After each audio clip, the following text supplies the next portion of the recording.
کرنول میں المناک سڑک حادثہ، 2 گاڑیوں کے حادثے میں 5 افراد جاں بحق۔ السلام علیکم، آپ دیکھ رہے ہیں چوائس نیوز۔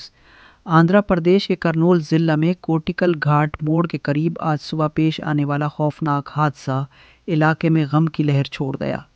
صبح تقریباً 4 بجے ماروتی سوئفٹ ڈیزائر اور ٹویوٹا فارچونر میں آمنے سامنے ٹکر ہوئی، جس میں سوئفٹ میں سوار ایک ہی خاندان کے 5 افراد موقع پر جان سے ہاتھ دھو بیٹھے۔ ہلاک شدگان میں وینکٹیشم عمر 76 سال، ان کی بیٹی مناکشی عمر 32 سال، داماد ستیش عمر 34 سال، نواسا رتوک عمر 4 سال اور نواسی بنت عمر 5 سال شامل ہیں۔ یہ سب یمیمیگنور سے بنگلور جا رہے تھے۔ پولیس اور ریسکیو ٹیموں نے موقع پر پہنچ کر لاشوں کو اسپتال منتقل کیا۔